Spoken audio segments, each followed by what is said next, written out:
In today's class, let us develop the finite element formulation for the analysis of trusses.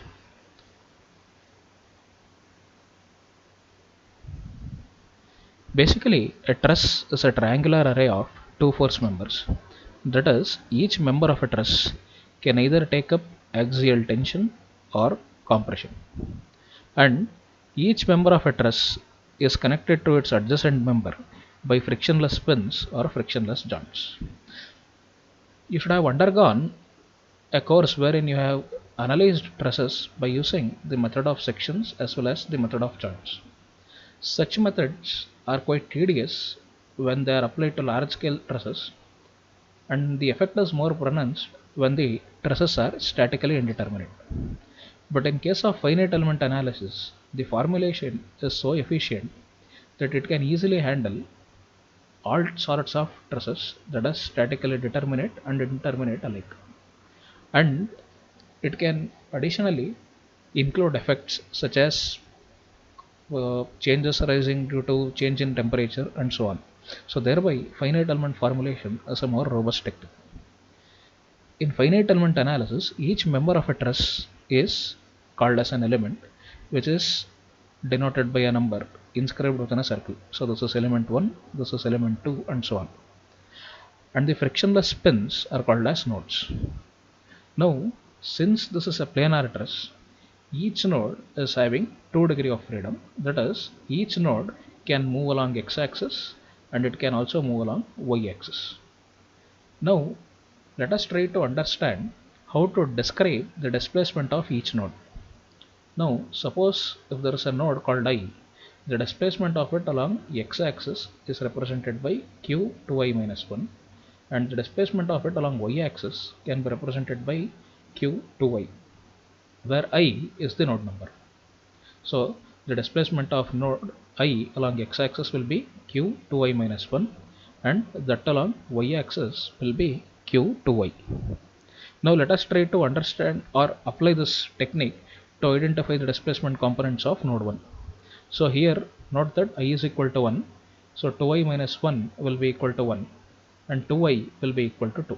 So the displacement of node 1 along x-axis will be q1 and along y-axis it will be q2. Similarly for node 2, I will be equal to 2. So 2 into 2 minus 1 is equal to 3 and 2 into 2 will be equal to 4. Thereby the displacement of node 2 along x-axis will be q3 and that along y-axis will be q4. Now using the same technique we can determine the displacement of node 3 all the way till node 7 as follows. Now let us try to derive the stiffness matrix of a truss element. Let us consider a two-noded truss element. If you can compare this with 1D bar elements, the only difference between a truss element and a bar element is truss element is having an orientation with respect to the coordinate axis. That is, in case of 1D bar elements, the elements were either oriented along x-axis or along y-axis. Thereby, it was restricted only to have an orientation along x or y-axis. But here, the element is making an angle, say theta, with respect to the coordinate axis. Now, if I establish a coordinate system called x prime such that the orientation of this coordinate axis is along the orientation of the member itself. Now in this case I can represent the displacement of each node by using a single coordinate. That is, the displacement of node 1 along this x prime axis can be called as q1 prime, and the displacement of node 2 along this axis can be called as q2 prime. Now if we can note that each node here is having only 1 degree of freedom when we are speaking with respect to this x prime axis. Now since this coordinate system is limited or restricted to this particular element alone, because if there is any change in orientation of the element, the orientation of the axis is also bound to change. Thereby this particular coordinate system is called as local coordinate system. Now whenever we are referring local coordinate system, we will be making use of superscripts prime everywhere.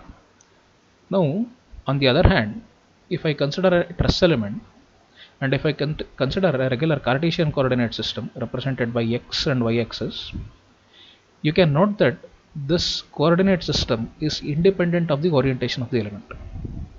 Now in this case, I require two coordinates to describe the displacement of each node, that is one along x-axis and the other along y-axis. So in order to describe the displacement of node 1, the displacement of node 1 along x and y axis will be represented by q1 and q2 respectively, and that of node 2 will be represented by q3 and q4.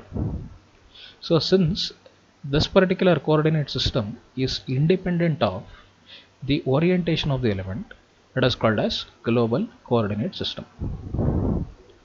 Now let us try to establish the relationship between local coordinate system and global coordinate system. Now let me consider the same element. Suppose by the application of a certain magnitude of force, let this element get displaced to a new position as indicated by this red colored element. Note that this red colored element is the same element which has undergone a displacement due to the application of a certain amount of force. Now if I try to represent the displacement of each node here by using this global coordinate system, the displacement of node 1 will be q1, that is node 1 has undergone a displacement of q1 along x-axis and a displacement of q2 along y-axis. Similarly, node 2 has undergone a displacement of q3 along x-axis and q4 along y-axis. Now if I try to represent the displacement of each node by using local coordinate system, since a single coordinate is sufficient, the displacement of node 1 will be q1 prime and the displacement of node 2 will be q2 prime. Now if I drop a perpendicular from this element so that it intersects here, note that these two are at right angles.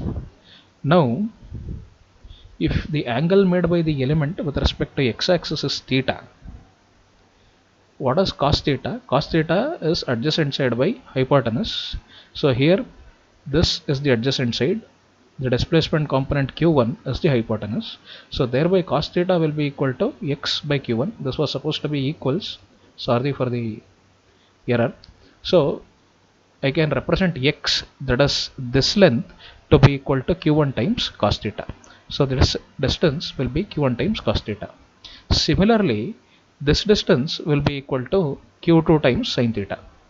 So if you can try to correlate the local coordinate displacements with respect to displacements in global coordinate, q1 prime is equal to q1 cos theta plus q2 sin theta.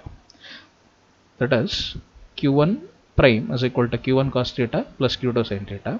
Similarly, the displacement q2 prime will be equal to, this will be equal to q3 cos theta and this will be equal to q3 sin theta.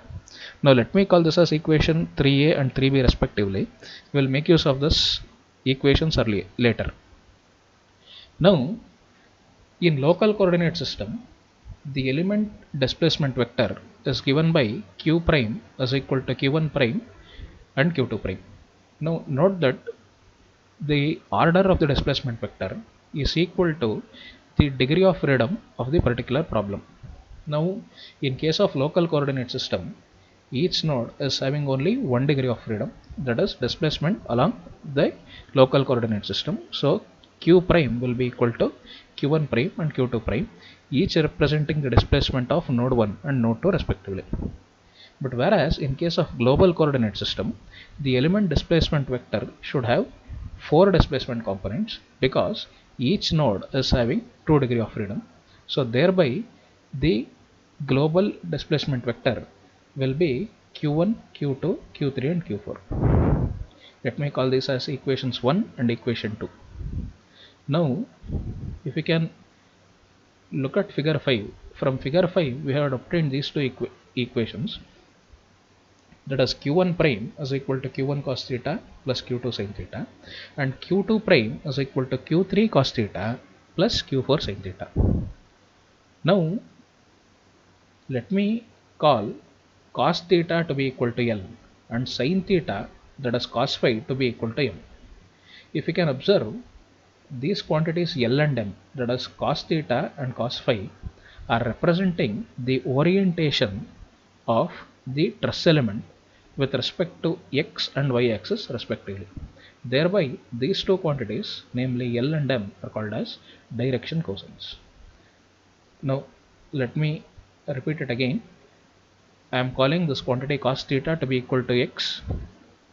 I can call the sin theta to be equal to cos phi. I am calling that as M. L represents the the orientation of the truss element with respect to x-axis, and M represents the orientation of the truss element with respect to y-axis. Thereby, L and M are called as direction cosines.